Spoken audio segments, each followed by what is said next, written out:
We're gonna do a song that you never heard before. The volume.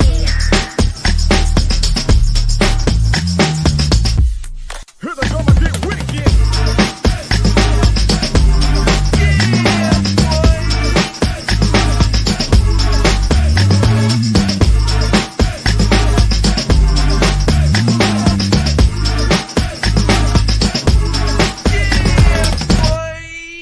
Here we go again.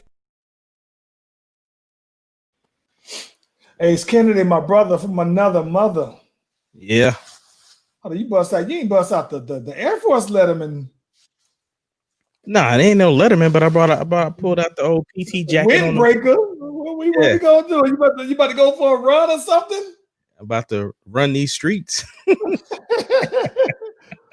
what that weather hitting for out there, man? And it's cold out here, bro. And it's tearing my asthma up, bro. This weather thing is serious. Man. Me and Charlie been out here struggling, bro. We trying to get down, man. Like it's been probably like in the high 50s or so out here. So it's trying to creep on down, man. Yeah, man. Let me see something to get that. Now that we got that situated though, man. Yeah, man. But everything good though. What's going on your way, yo? Oh man, I'm super excited. Me and Brown supposed to be getting up to finish editing this video tonight, so I'm super amped about that. I'm off for the rest of the week, and then we got a little bit of family in town, so just low key stuff, man. Just trying to chill out and rejuvenate, get ready for Monday. You know how it is.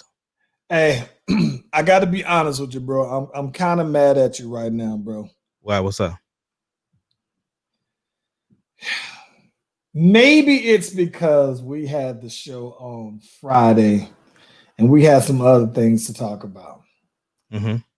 But how am I just finding out today about Rudy Giuliani out here sweating and having this hair dye dripping from his face, though? But how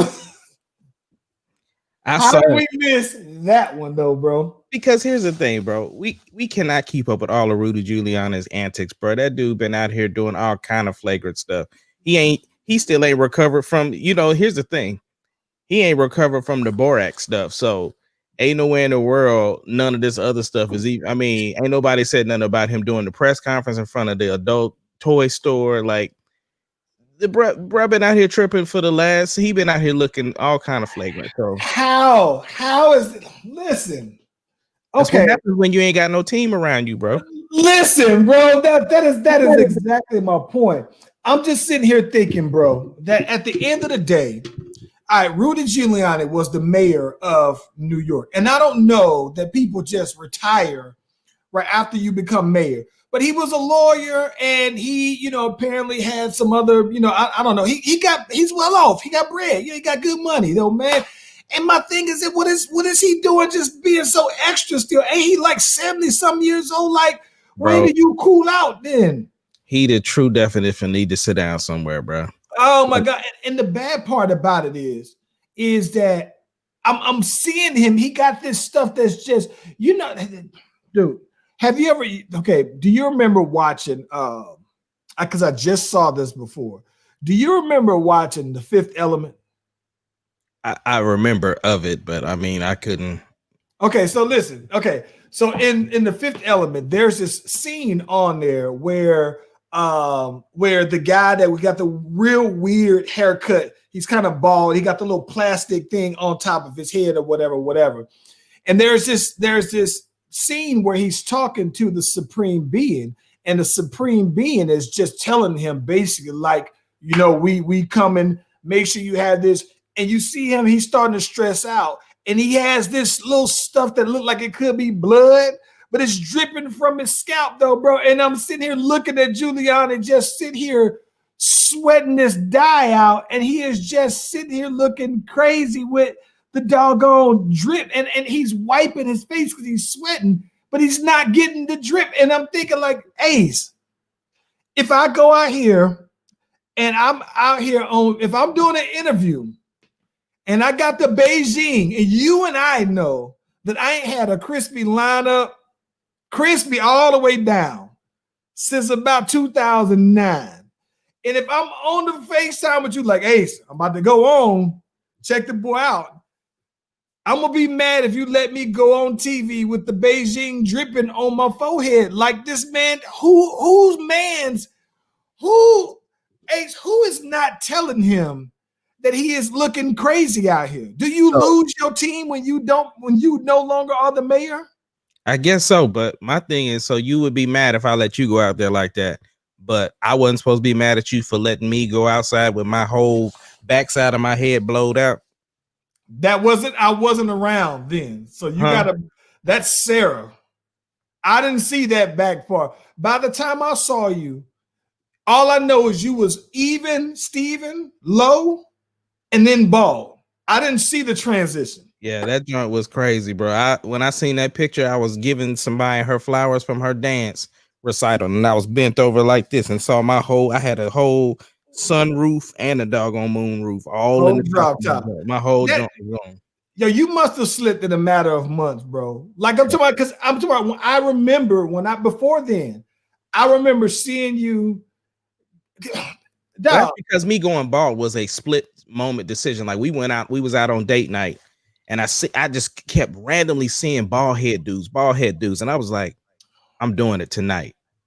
So I cut my joint off. I remember it because I remember the picture I took right after too. But yo, man, let's get this music going, bro. Let's get it.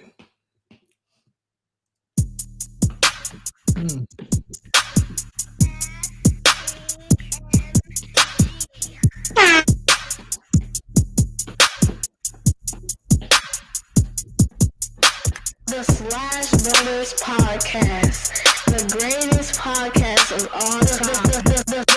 The Slash Brothers Podcast, the greatest podcast of Can all you dig time. it, sucker?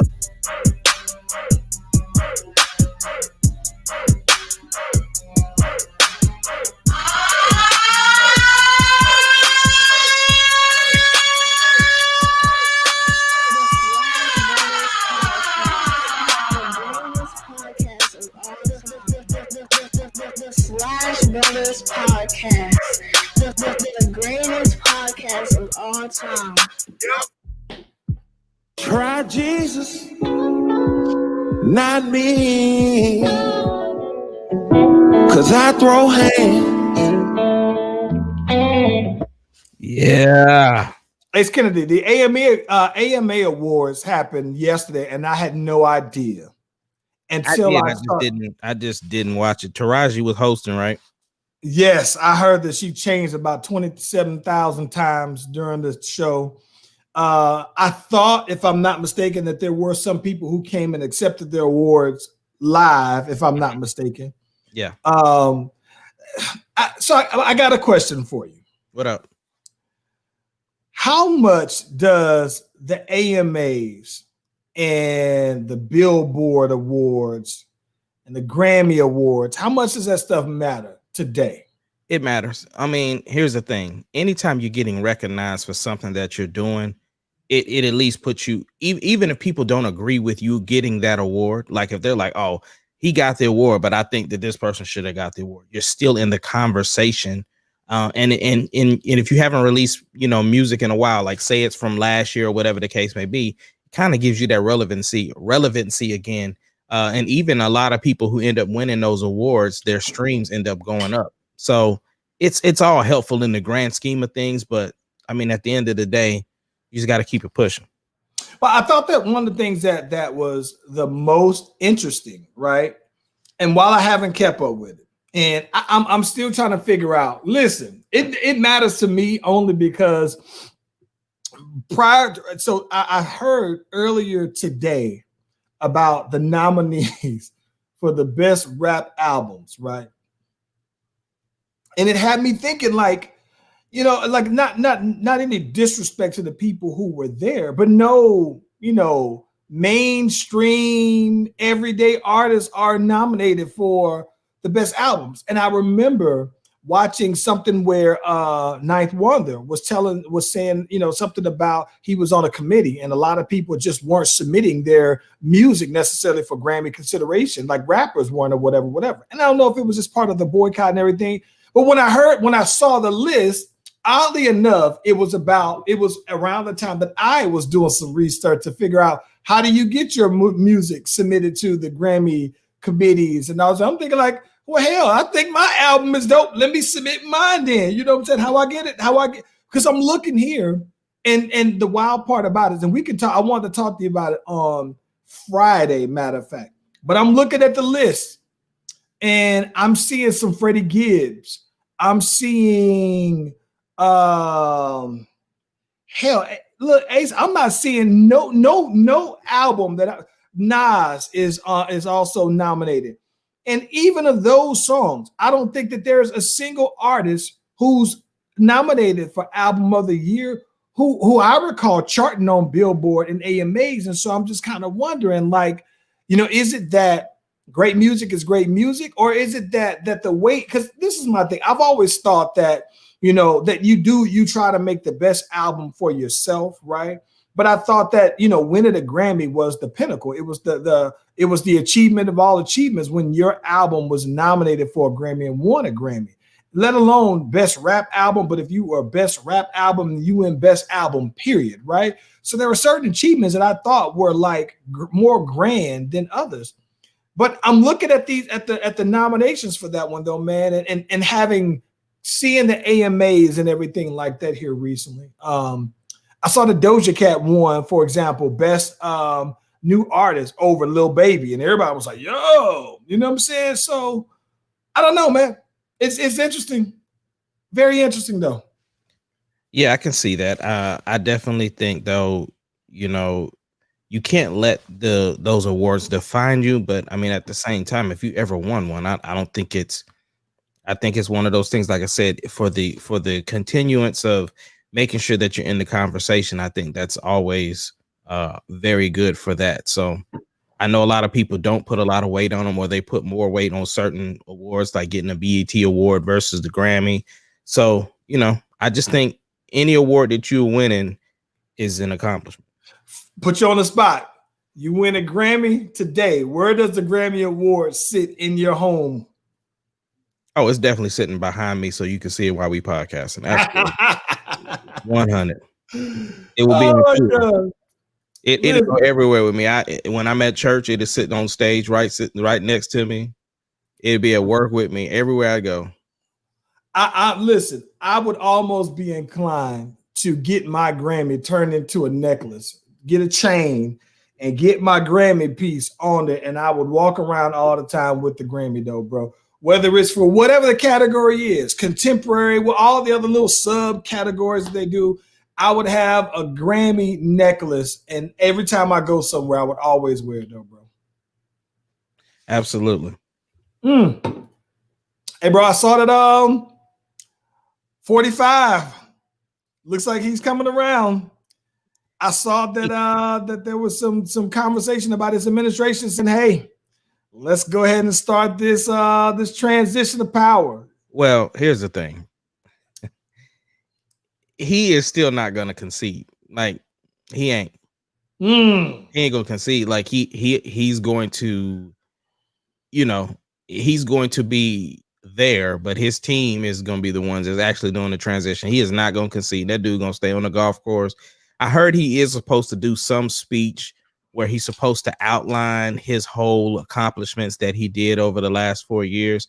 But nothing to the effect like we lost, you know what I'm saying? Because of course with him, there's still litigation going on, and so he ain't conceding. I think that what I think is going to be interesting. I think that he will do everything except say I concede. Absolutely. I think that to your point, right? I think that he may get out there and he may say, hey, we came in. In 2016 with the goal of making America great again. And this is what we did. We did boom, boom, boom, boom, boom. And these are all the things. And then I think that he's going to say, I think that we put America in a great place going forward. We made the economy bounce back, and we did all of these things. And I think that he said, and so for that, I don't even know that he'll congratulate him. He may just say, and so I would, you know, we've started. He'll right when they get to the point where he'll say, where you would think he's about to say congratulations, he'll say, so we've started the transition to go ahead and get him up the speed and get him abreast on what's going on. But I think that he's going to end it by saying something like, "I'll be back. We ain't over yet. We ain't done yet." It's going to be something catchy, so that it's going to be his marketing for going into 2024, though, bro. Like, I think that it's going to be something that he can use as his launch pad, though, bro. No, I something like that will go down. And but you know, people tend to follow leadership. So of course we still got some of his loyal supporters that's still rocking with him.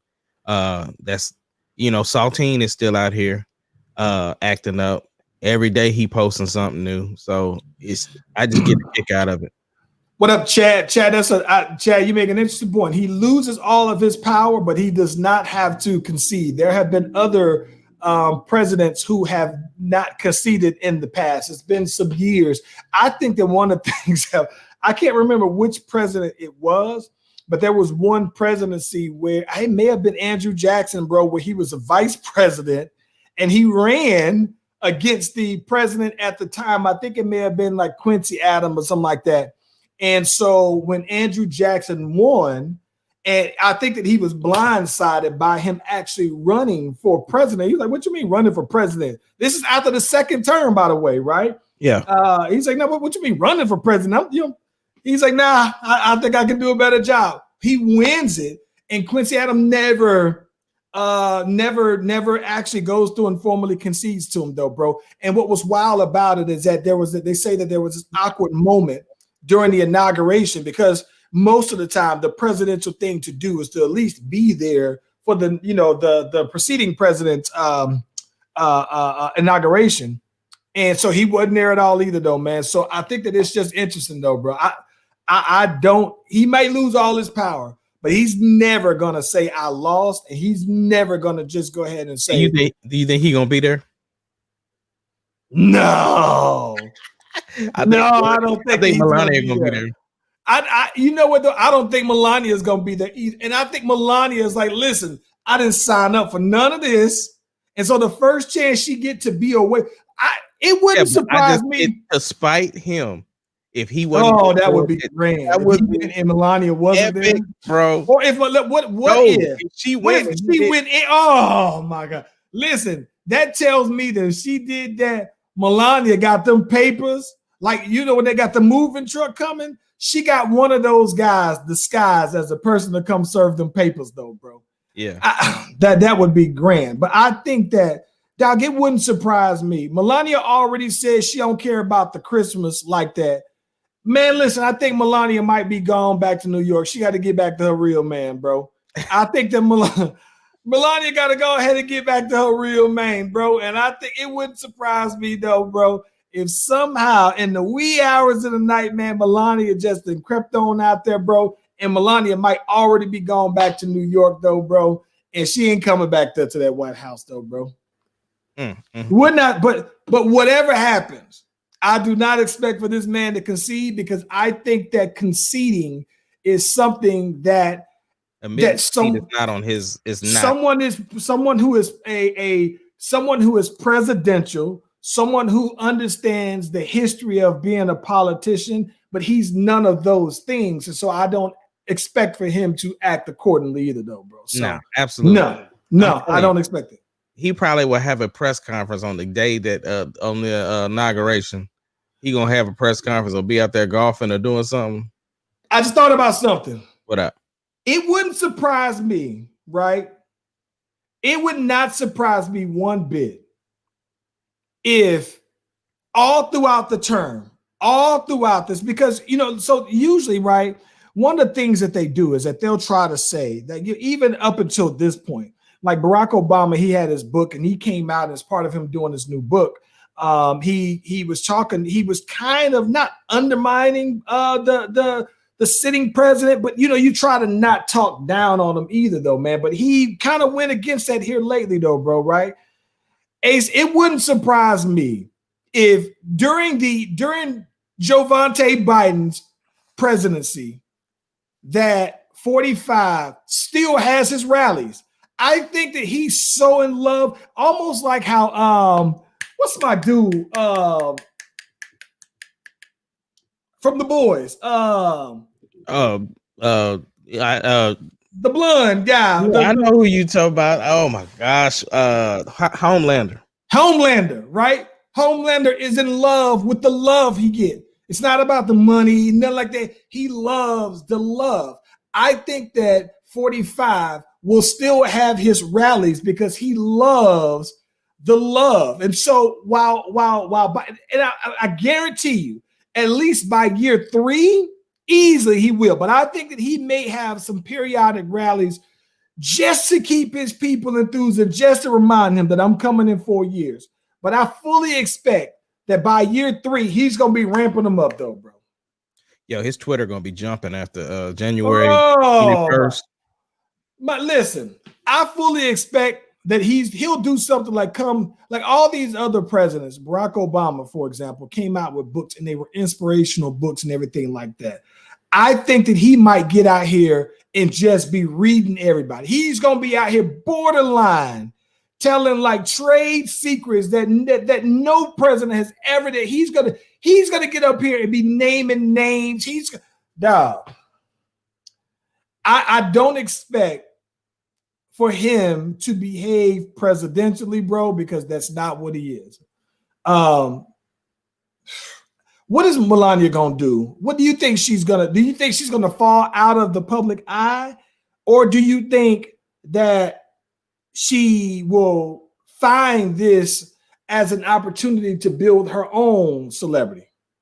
No, she's definitely going to use it to launch pad something, but she got to get rid of that weight first. Once she does, then it'll be the weight of him. Or you talking about? Okay, I thought because she's slim already now. Like, no, I ain't talking about the physical weight. Listen, yeah. I think, bro, because this is my thing. I thought I saw Michael Rappaport, and I could be wrong, but I thought that they said that she got a newer boob job, right? Mm-hmm. And so I'm thinking, like, well, first off, when do you have time to do that, for one? But then the other part to that still is that, yeah, if you got it done recently, not like last month or whatever, but here in the past year or whatever, though, man, and he getting on up out of there. I think she's trying to make sure she got that thing right. She's trying to make sure it's snatched back for her man back in New York, bro. She's trying to make sure he happy, Holmes. Well, I remember saying she wasn't at the White House, so it wasn't like, I mean, she had plenty of time to recover. So listen. Yeah. Hey, yo, man, I'm seeing the Hall of Fame list dropped on out. A lot of good stuff, man. I'm looking at the list. And the interesting thing here, amongst the Hall of Fame, 4 first-year eligible players that are on the semifinalist list. Yeah. Peyton Manning. Mm-hmm. I think he's a shoe-in. Charles Woodson.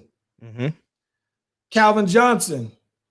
Megatron. I see, Megatron's on there. Jared Allen, defensive end for the, he was doing y'all boys in for about 10 years. They played for the Bears. Matter of fact, I think his last 2 seasons or something like that. Played for the Bears. Listen, man, I'm just sitting here thinking, do you think it's who's not going to get in? Everybody can't get in. Who's not going to get in?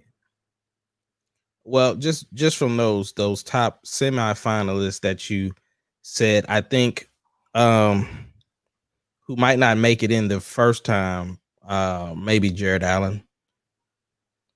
I can see Charles Woodson not making it the first time. I was thinking that as well, but maybe, I mean, like I said, like you said, what's his name is a shoe-in.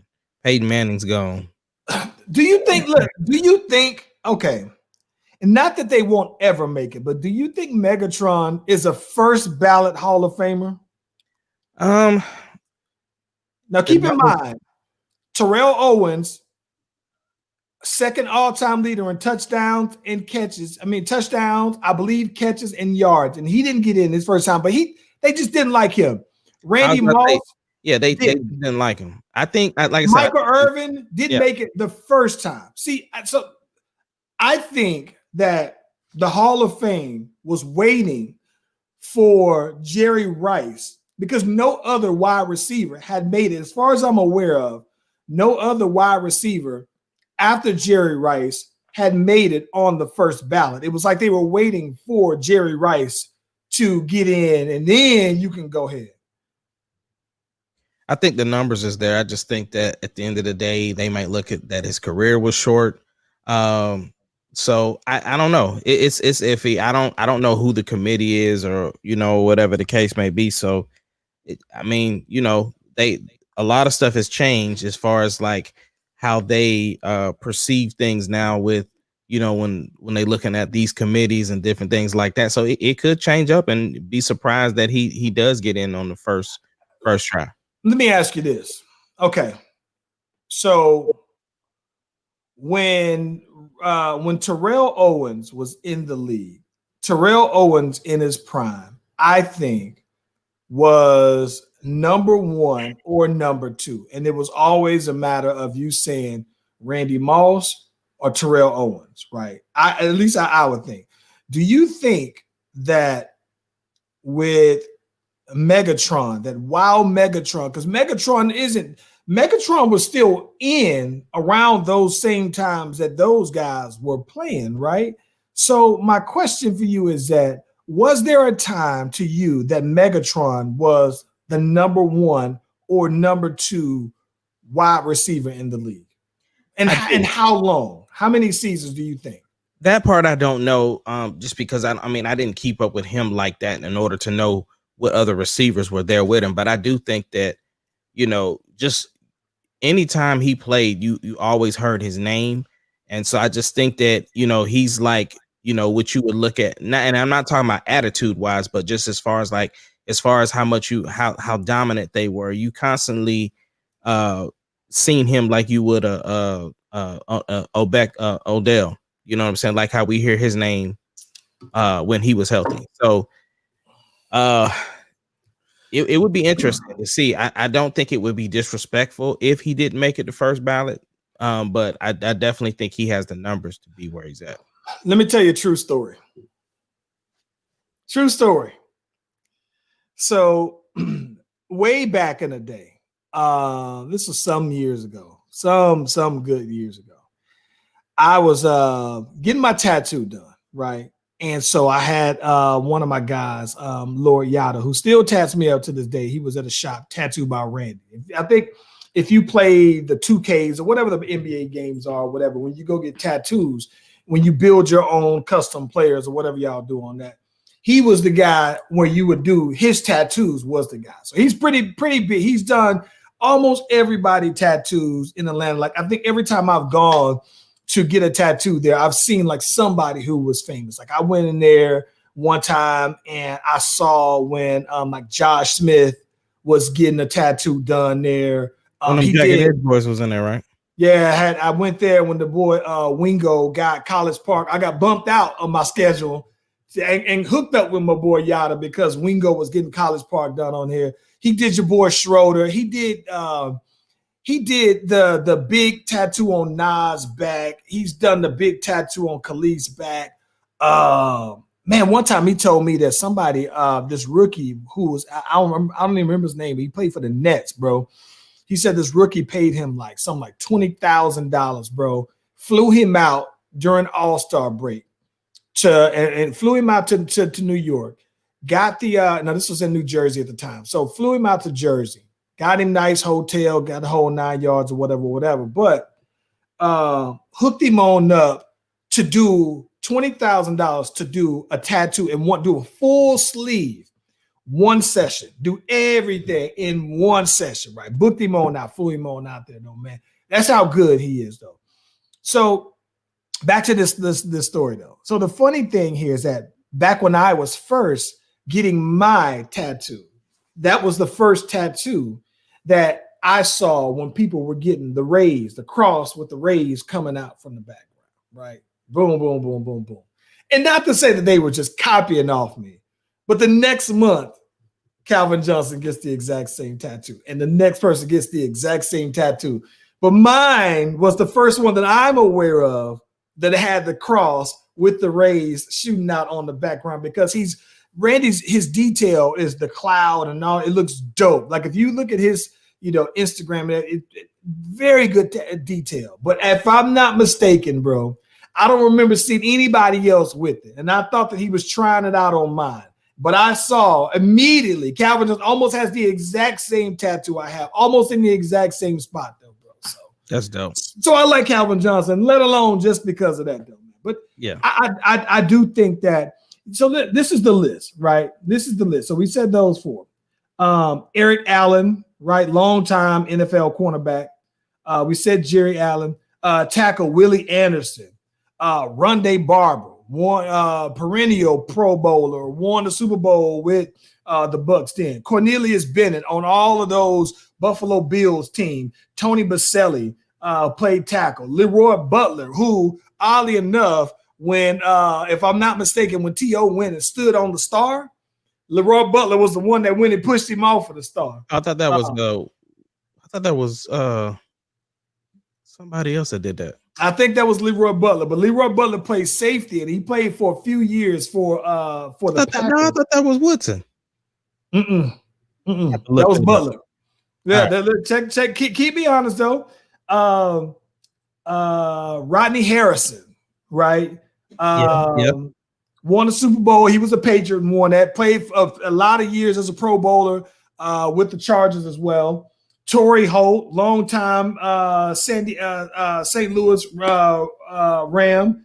John Lynch, who I believe won the Super Bowl with the Bucs and with the Broncos. Clay Matthews Jr., Sam Mills, who played for the Saints for a long time, also played out in the Carolina Panthers. Richard Seymour won the rings with the Patriots though before they let him go.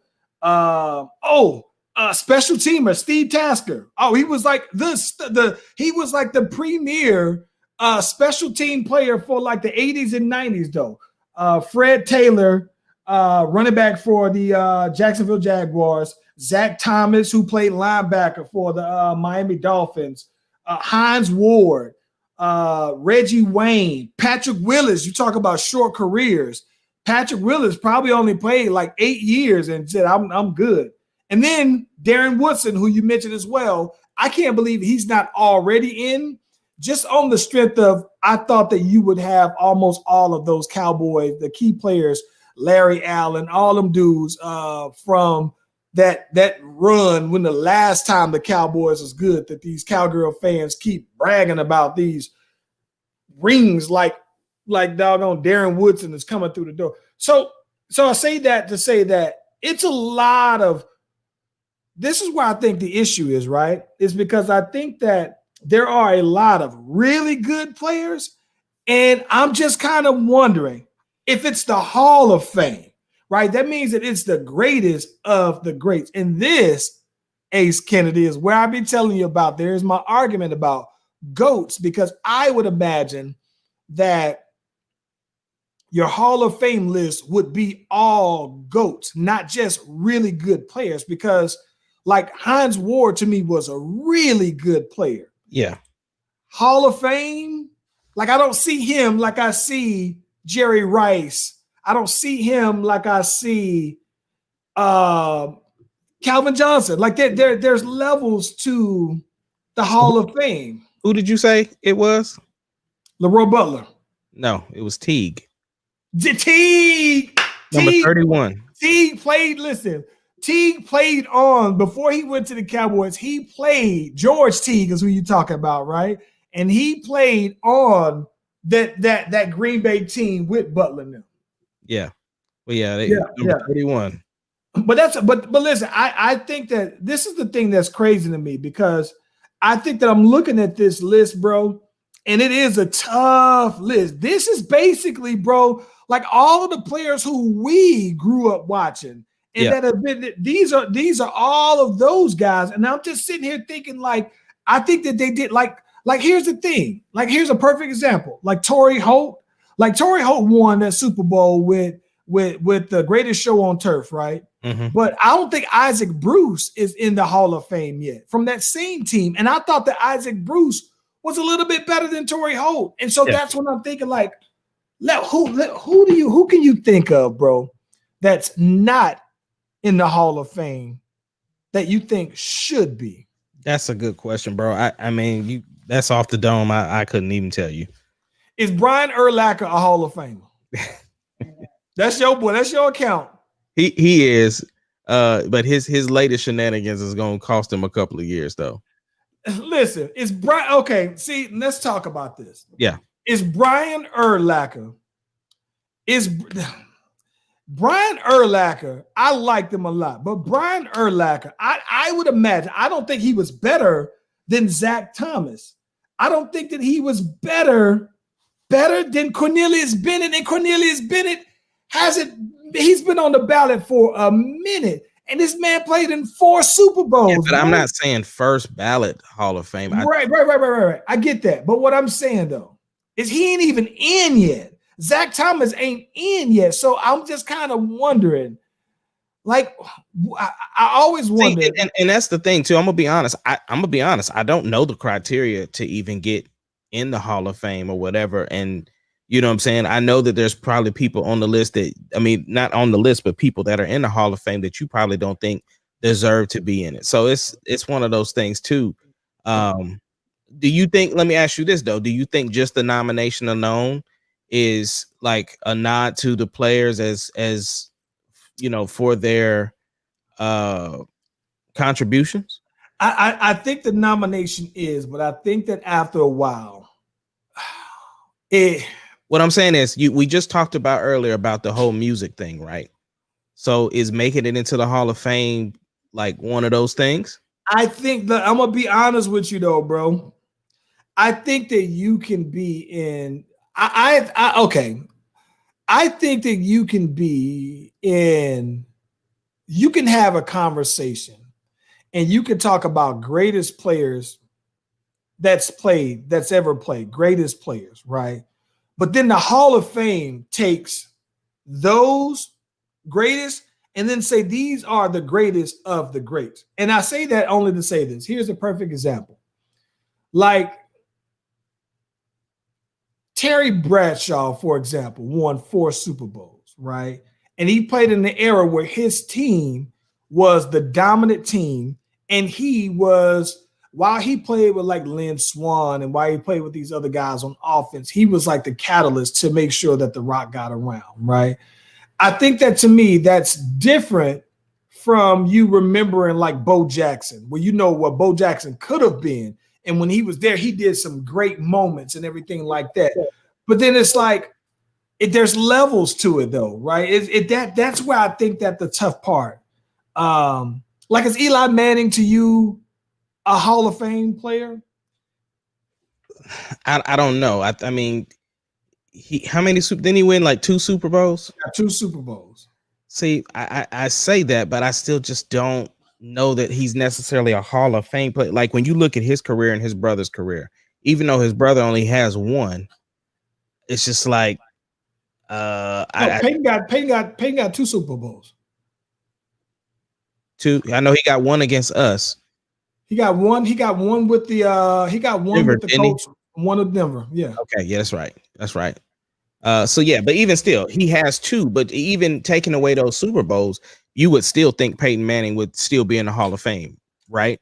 So the thing is that are you just giving the Hall of Fame to Eli because of his 2 Super Bowls or what? Like, so I'm just like, nah, I don't know that I would say he's a Hall of Famer.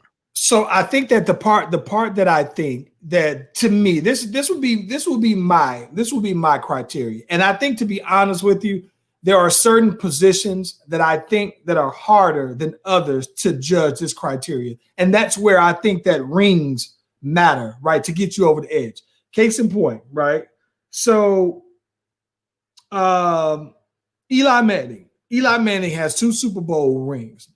And he's had 2 of the worst seasons I've ever seen from any quarterback. 2 of the absolute worst seasons I've ever seen. But Joe Namath, who people regard as one of the greatest of all times, his numbers are right on point with Eli Manning's. And his numbers outside of him winning that Super Bowl are borderline pure garbage. but Eli got 2 rings, and he got and then it's like, who did you go through to get your rings, right? That's the only case that I have for Eli getting in. But Peyton Manning, to me, even with no rings, I think that he was still regarded as a top 1 or 2, 3 players while he was playing and for a long period. And I think that that's why, to me, the criteria is that to me as a shoe-in is that when you were playing, right, during your prime, how long was your prime? And during that time, where were you ranked? How do people typically speak in regards to you as far as being the best at your position, right? Peyton Manning was 1 or 2. Him. It was Peyton Manning, Rodgers, and Brady for 10 years at least, right? And so I think that alone gets you in.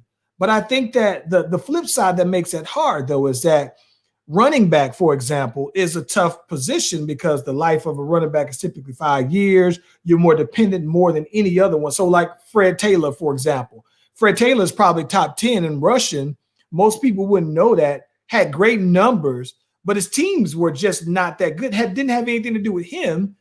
His teams were just bad. But I think that wide receiver, though, is another one that I think is kind of tough to say because you're in a position that's dependent on someone's ability to get you the ball. And you can be a great quarterback and you can be a great wide receiver and then have a terrible quarterback and your numbers never really reflect, what they should be.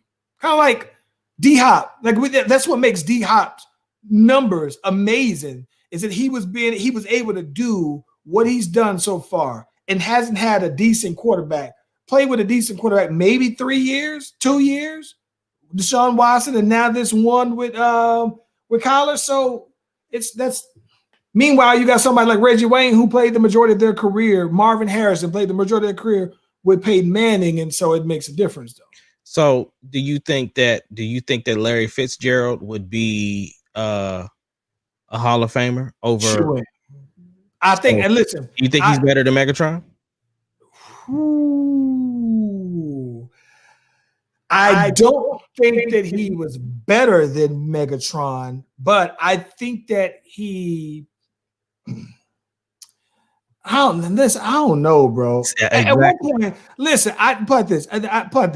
I'm gonna be honest with you. I think Larry Fitzgerald in his prime was as much of a Megatron was just more dominant, like them jump balls and all. I think that they probably are the best comparison to me because they both played for one team.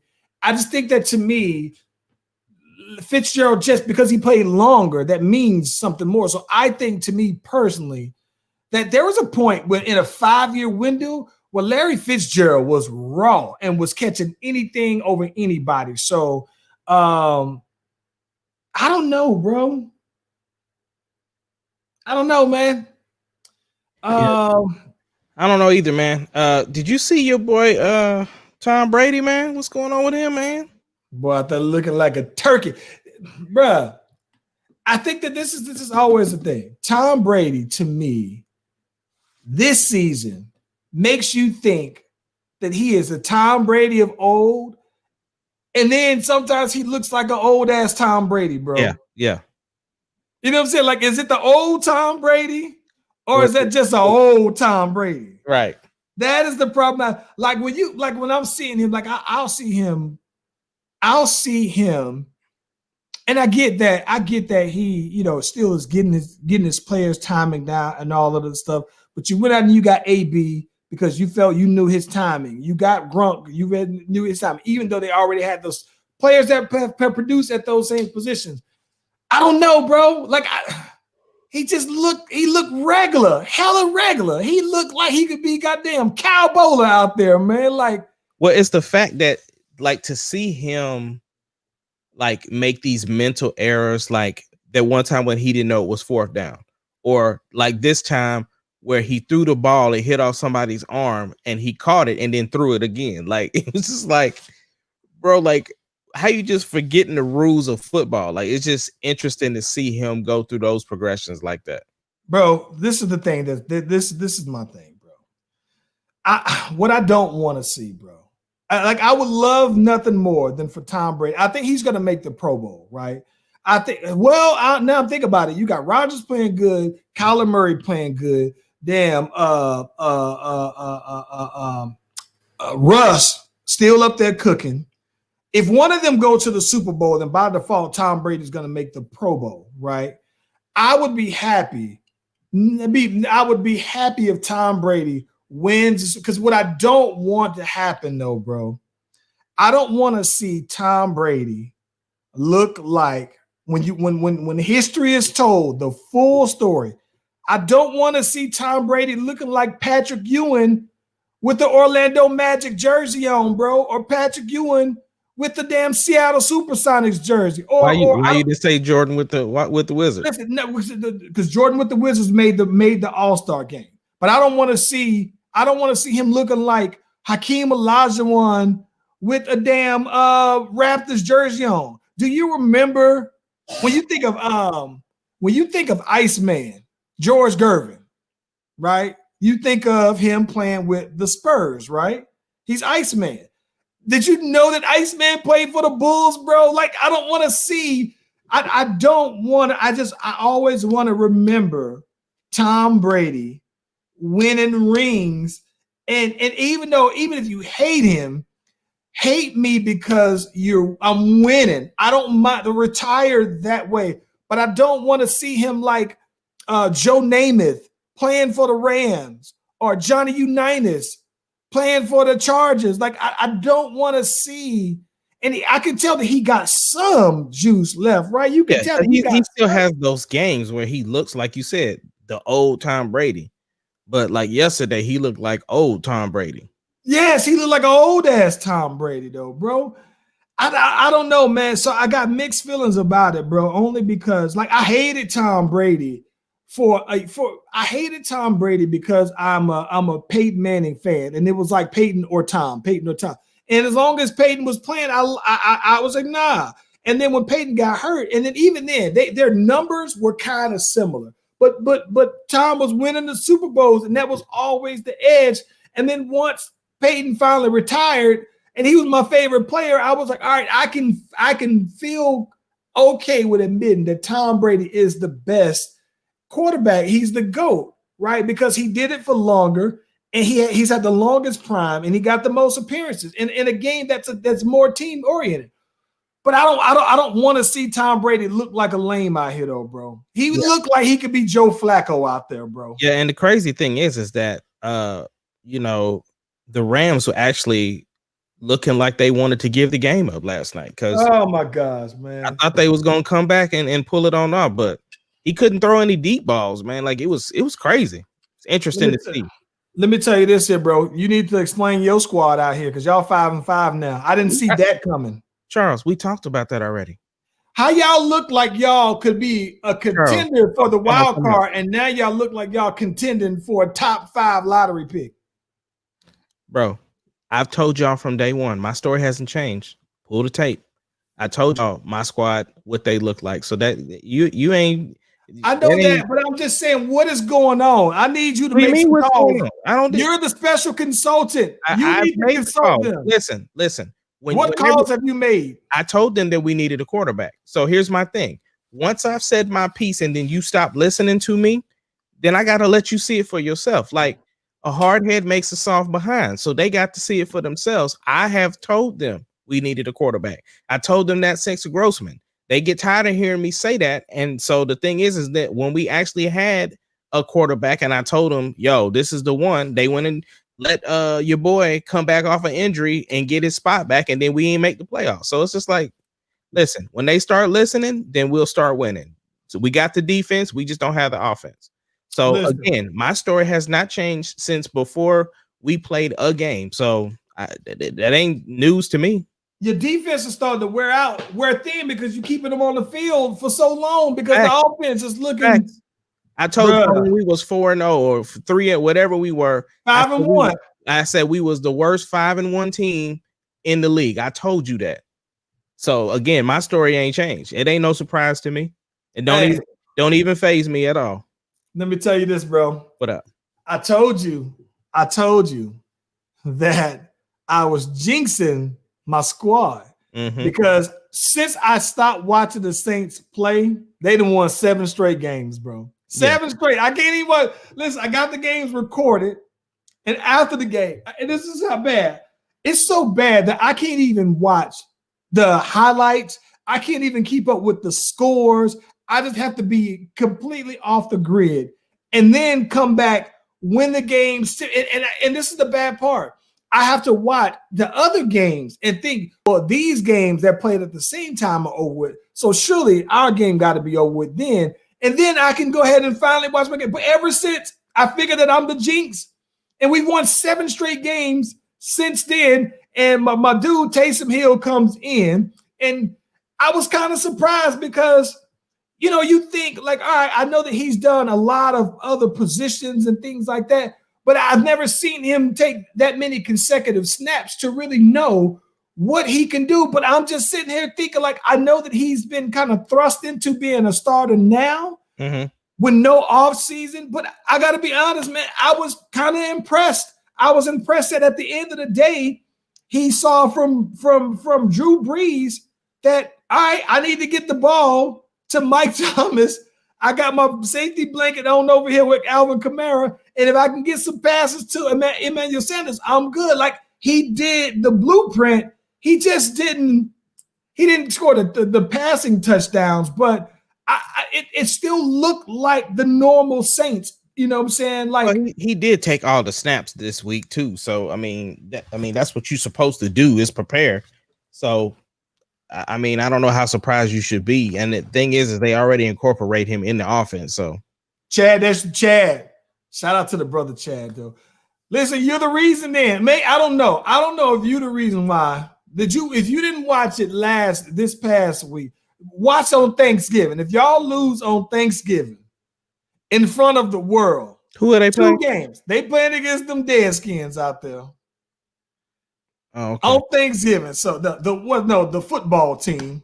Right, you get our podcast canceled. Oh my gosh. Listen, bro.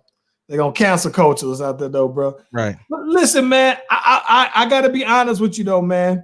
I'm happy with how my defense is playing because, like I said, when I was watching us play, we would give up a 50-yard pass every single game, at least 3 of them.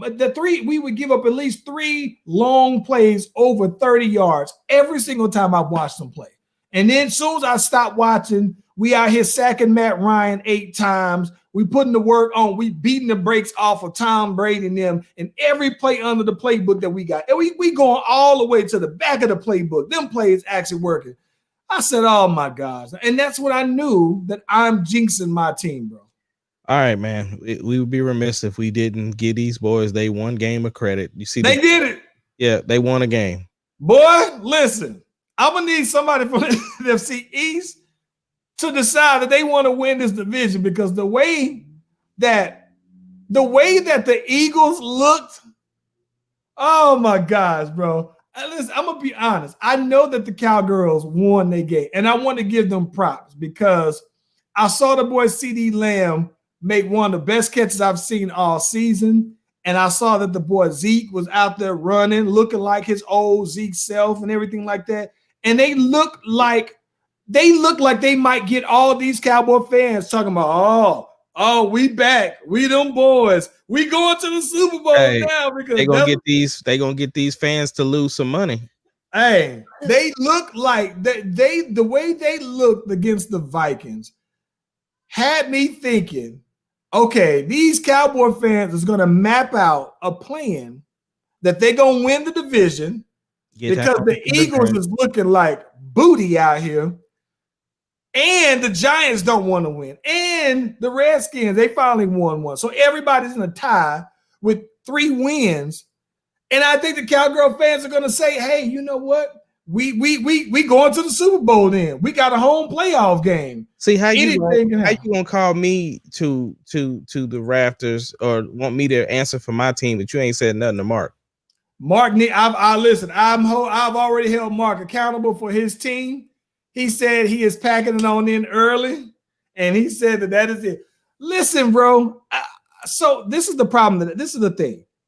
I don't want to give the Eagles an excuse, right? Because no one in that division is lined up with the team that they thought that they would have on day one, right? On the first game of the season. In that, I mean, Philly doesn't have anybody healthy, right? Except Carson Wentz. And so Carson Wentz is out there looking like a grade A bum because no one can get open. Like no one has separation.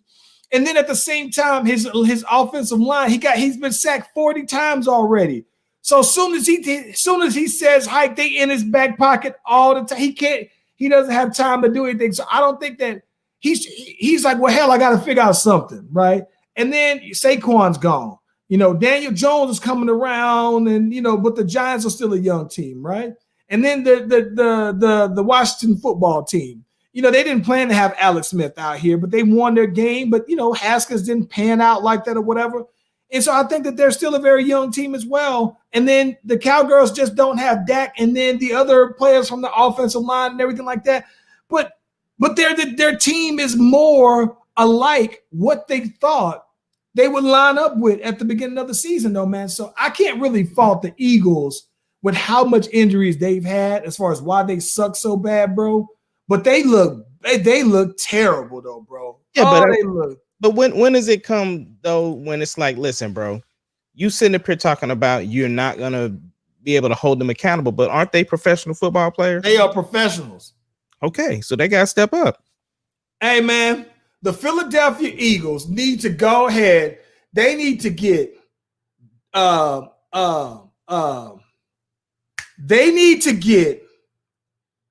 bring Tommy Harrison back. He still got some legs. They need to get Richard Daniels before he went to Ellison. I'm talking about the clean Richard Daniels.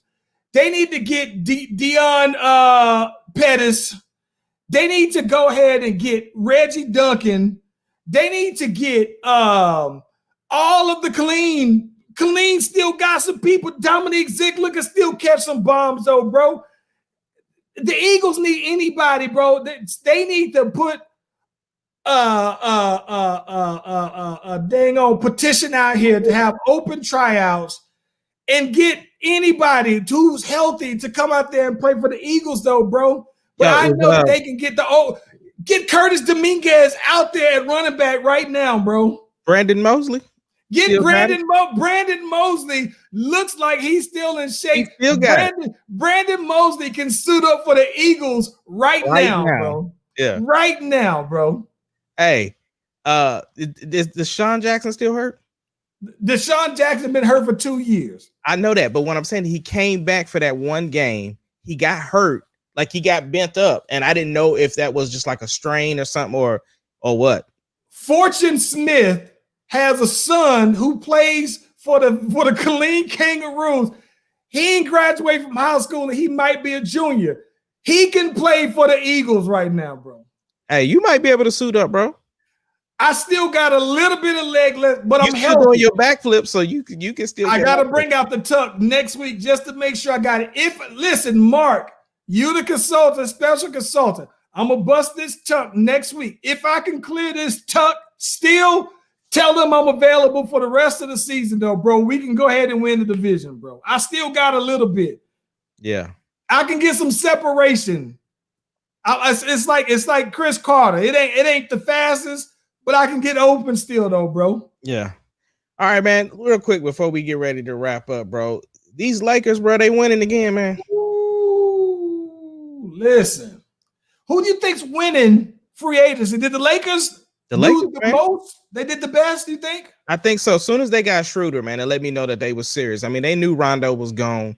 So you bring somebody younger, somebody who wants to win. He's freshly married, got some kids. Like, that boy is going out to LA now. So yeah, I think that, and then just especially when they got Montrez, man, like. Let's talk about that. Because here's the thing that surprised me. I thought Trez was open for like one of them $20 million paydays, $20 million a season. I was kind of surprised that he signed for 2 years, $19 million. Now, Ace Kennedy, I got a theory about this though, bro. I'm listening. What if all the mumblings about how the Clippers players had a problem with Kawhi Leonard coming to practice every other game, playing every other game, playing every other practice, Paul George thinking that he can get the superstar treatment as well, when Trez was there the whole time before they got there and said, nah, we do every day, we bang. Ace Kennedy, I got a theory here, bro. He could have signed that same contract with the Clippers. Yep. Why do you think he didn't sign that same contract with the Clippers? Man, he looked how them boys was stacking up over there. He wanted that ring. And then on top of that, he gonna be surprised because the thing is that LeBron don't be practicing and stuff like that too. So them boys be on that different philosophy too. But I think the thing is you can excuse that if you win. I think that's the biggest thing. Ace Kennedy. Markieff Morris re-signed with the Clippers. Run it back, he said. His brother had the opportunity to sign with the Clippers and didn't sign with the Clippers. He re-signed with the Lakers. Ace Kennedy. Wesley Matthews could have signed with the Clippers. He signed with the Lakers. I mean, Wesley Matthews, dude, he even got it left, bro. He disappointed me. You remember I was talking big. He's better than Danny Green. Better than Danny Green right now. Listen, what I'm trying to tell you is this, though, bro. I think that if I didn't expect Trez to even be a he is managed or not managed. He is signed as an agent with Clutch, Rich Paul, with LeBron people. I think that somehow LeBron basically was like, listen, bro, even though you won the sixth man of the year, this is LeBron you playing with. Everybody's life is easier playing with me on the court, right? I can all your dunks that you get, all these are plentiful when you playing with me. I make it easier. And they look what happened with Dwight. Listen, they said, we brought Dwight in and Dwight got a ring. It was easy for him. It made it that much simpler. Wesley Matthews, he said, listen, you mean to tell me that I'm going to be wide open and I'm not going to just get the shots that Giannis didn't have to take because he was trying to do his Euro step?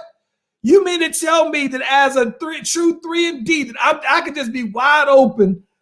Markieff Morris said, listen, I'd rather play with LeBron James than to play with my brother, Ace Kennedy. Where they do that at, bro? These boys they said that they share the same bank account. Markieff Morris signed a $40-something million deal. Markieff Morris only signed for like a $2-3 million deal, and they share bank accounts, and he didn't go with his brother. Listen, Ace Kennedy. Hey, we still both in LA. I can still make it to Thanksgiving. Markieff Morris, 64, actually. Markieff, 2.5. And said, we share bank accounts, and I'm still not even coming on over to you for my 2.5, bro. Listen, Ace Kennedy, if those boys did not want to sign with the Clippers, I think that there's more going on behind the scenes with the Clippers than what people think. And I think that it's just crazy to me, though, bro, how different and how fast things can change in just 3 months, 4 months at that, because I just remember people saying the Clippers were loaded. The Clippers were going to do this, that, and the other. And then people started to get injured, right? And then Kawhi started to not practice every practice and then not come up with every game. And now you don't have that kind of chemistry and everything like that, though, bro. I think that those little things like that, bro, matters to players like Trez, like probably more than what he would probably say, than more than like my dude who played point guard for them, though, bro. You know my dude who hurt Westbrook. Oh, you talking about Patrick Beverly? Patrick Beverly. And not to mention, they had a chance to go out to Rondo. Rondo said, nah, I holler. Everybody just knew that the option that they were going to pursue Rondo. Why is everybody bailing out on the Clippers, bro? But the reports was factual out there. You know what I'm saying? They got a lot of stuff to prove next year, bro. And I'm interested in seeing, because I mean, I forgot who just recently signed with the Clippers. I thought Marcus Morris was the last big name person that I remember. Jermichael Green, one of them. Patrick Patterson was one who I think signed with. Serge Ibaka signed with. There we go. I'm about to say I knew somebody just signed. Yeah, Serge signed because at first they was Serge and Marc Gasol were both being pursued by the Lakers, and then Serge went to the Clippers, and then Mark went to the Lakers. Is the Lakers okay? Let me ask you this: are the Lakers better? Because they got rid of JaVale McGee, which I was kind of surprised they did, and they sent them to the bottom of the barrel with the Cavs. And I expect that the Cavs will buy him out, waive him, and then he can go ahead and re-sign. I don't see that he would go and re-sign with the Lakers unless they kind of had a wink-wink agreement that they would. But are the Lakers better, even if JaVale McGee doesn't re-sign? Are they better with Trez and Paul and Marc Gasol than they were with JaVale McGee and Dwight Howard?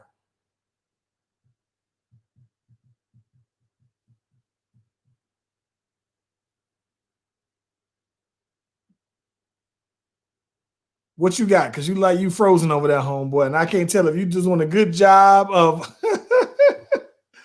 I said, no, I'm looking at the screen and my dude is over there frozen. I said, dang, this boy's good at playing the frozen game on over here, though, man. But listen, I don't know. I think that the interesting part about all of this to me is that the West is just this is weird, because for as long as I've always seen, people would say that LeBron James was in the East, and the East was the Eastern Conference and everything like that.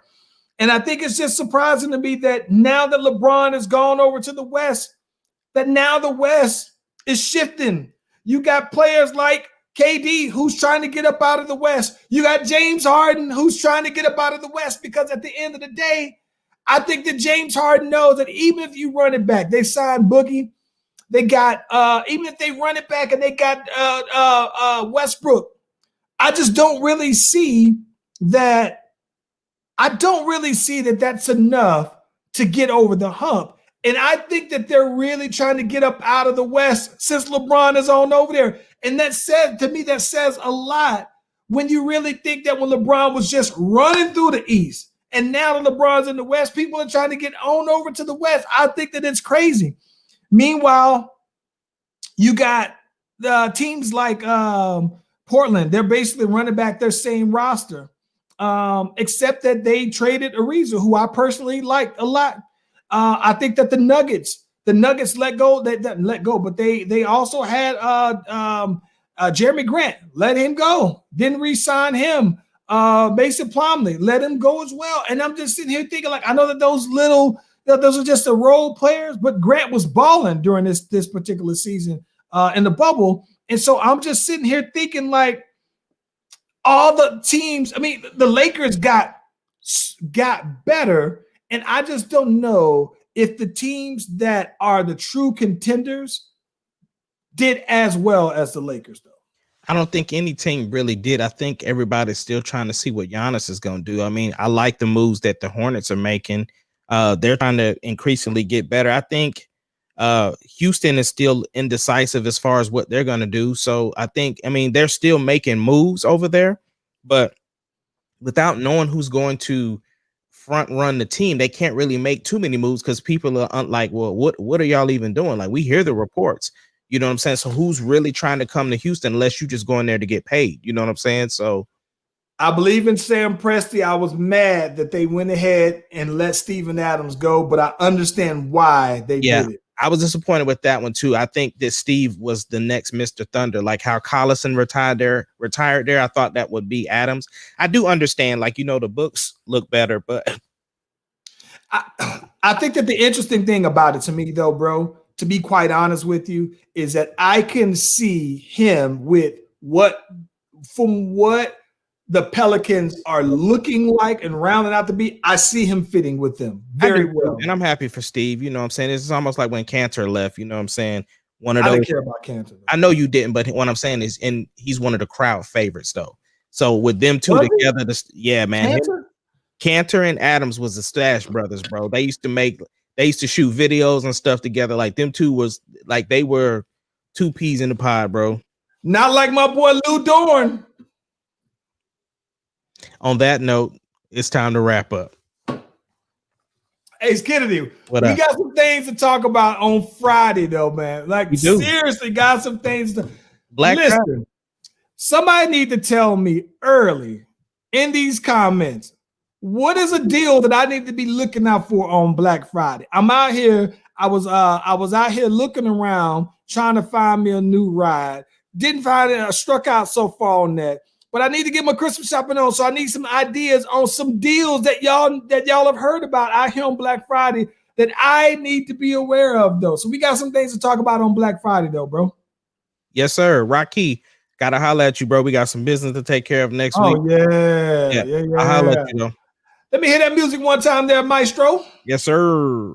That was good. You playing that? Had a whole reset over here, bro. Boy, you playing that remix on over here, huh? Boom, boom, boom, boom.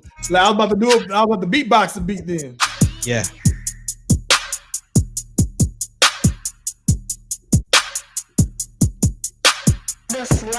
Money speak, all that bull.